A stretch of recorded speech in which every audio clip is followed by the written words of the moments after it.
Zavana malala rehetra amin'ny tompo fa le miaona amintsika indray amin'ity andro faharoa amin'izao herinandro masina izorantsika amin'ny lalan'ny azo fijaliana izao. Andeha hivavaka isika. Andriamanitra arainay io, misaotra anao izahay fa manana anao Andriamanitray ary mbola afaka manana anjara avy amin'ny teninao. Anio ary ataovy mahita zava-magaga amin'ny teninao izahay, ahaizanay mizotra amin'ny lalana izay nizoran'i Jesosy Kristy zanakao ny fanavotana anay. Aza velandre feo afa-tsy avy aminao izahay. Ny anaran'i Jesosy Kristy ilay teny tonga no fo. Amen. Ny teny voalahatra ho antsika amin'ny teny ity ry havana dia arak'izay hita ao amin'ny filazantsara nosoratan'i Marika.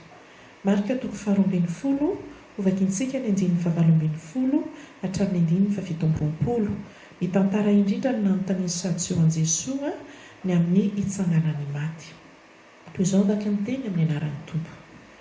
Ary ny Sadseo izay milaza fa tsy misy fitsanganany maty dia ny sasany tonga teo aminy ka nanontany azy hoe: mpampianatro, Mosesy nanoratra ho antsika hoe raha misy olona manan-drahalahy maty momba ka mbola velona ny vadiny maty, dia aoka ny rahalahy ny hampakatra azy hiteraka melomason'ny rahalahy. Nisy 7 rahalahy ary ny zokony napakabady dia maty momba, ary ny faharoa napakatra ny rahavehivavy dia maty momba koa, ary ny fahatelo dia toy izany ihany koa, ary izy 7 rahalahy dia samy maty momba avokoa. Koa faran'izy rehetra dia maty koa rahavehivavy. Koa amin'ny fitsanganany maty ho vadin'iza moa rahavehivavy satria efa samy nanambady azy avokoa izy 7 rahalahy. Ary hoy Jesosy taminy: tsy izao tsy fahafantaranareo ny soratra masina sy ronena herin'Andriamanitra izao va no mahadiso hevitra anareo? Fa amin'ny fitsanganana amin'ny maty dia tsisy hampakabady na havoaka ampakarina, fa tahaka ny anjelany an-danitra izy. Ka ny amin'ny hananganana ny maty, tsy mbola novakinareo va ny eo amin'ny boky Mosesy eo amin'ilay teny milaza ny voaroy dia ny nanaovan'Andriamanitra taminy hoe: izaho no Andriamanitra Abrahama sy Andriamanitra Isaka ary Andriamanitra Jakoba. Tsy Andriamanitra ny maty izy fa ny velona, koa diso indrindra ianareo. Ray masonao manamasinana amin'ny fahamarinana, ny teninao ny fahamarinana. Amen. Ny mikasika ny fitsanganan'ny maty no nakana fanahy an Jesosy na notaniana azy, ary dia zavatra lehibe anankiroa no ambaran'ny Tompo ho setrin'izany. Ny Sadseo dia fantatsika hoe tsy mino ny fitsanganana ny maty fa manana ny fiheveran'ny fiainana aorian'ny fahafatesana. Dia tahamelatra fandrika eo amin'ny Jesosy amin'ny alalan'ny fanontaniana sarotra izy ireo, nefa toe-javatra afaka hisitranga ihany koa manaraka ny lalàna.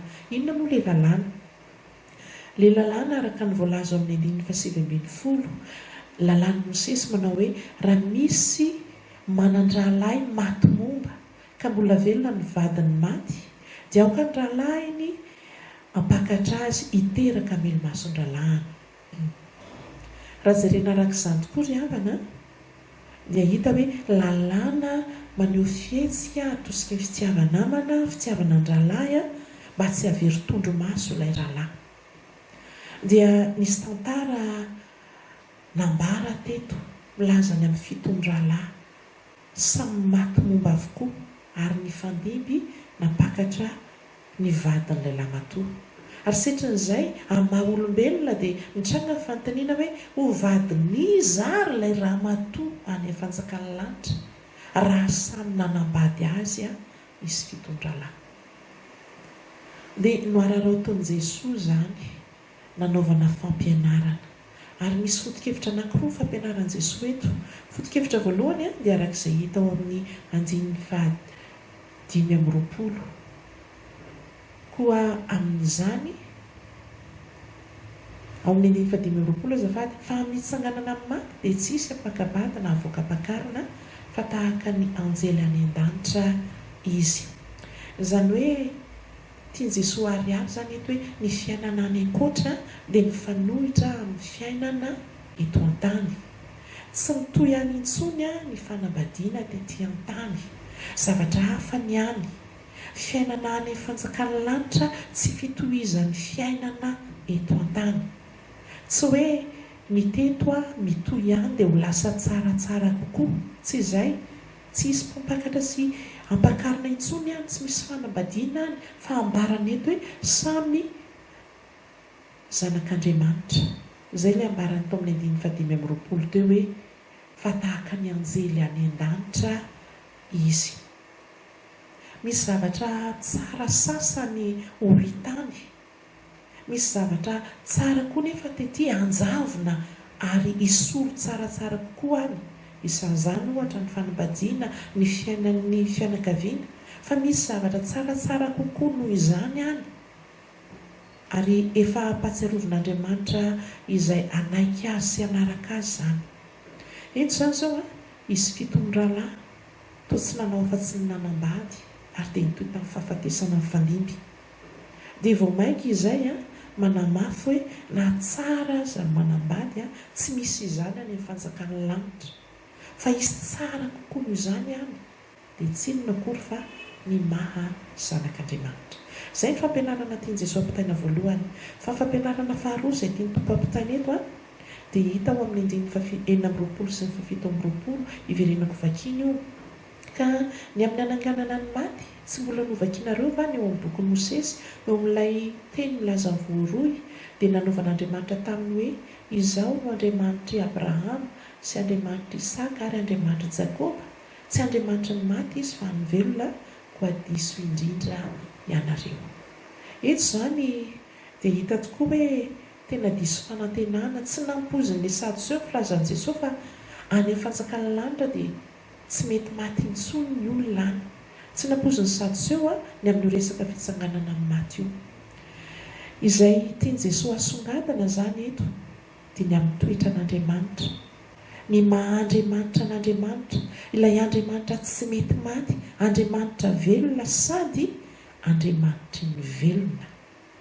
Ka izay mitoetra any, izay ho any dia ataony velona mandrakizay miaraka aminy.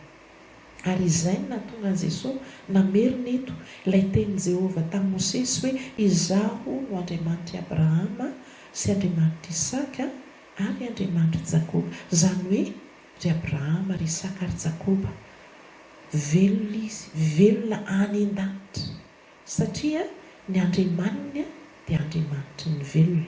Raha zavaina kokoa izany ry havana dia izao ariarin'i Jesosy eto fa izay nodimandry ao aminy dia velona manana fiainana am-baovao lasa zanak'Andriamanitra.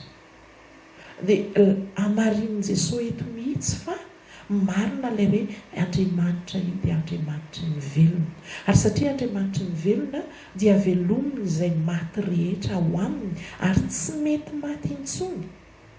Ka tsy ho vatana lavo ny fahafatesana ho pasana io no izy fa ny vatan'ny maha zanak'Andriamanitra dia ilay Andriamanitra velona, Andriamanitry ny velona.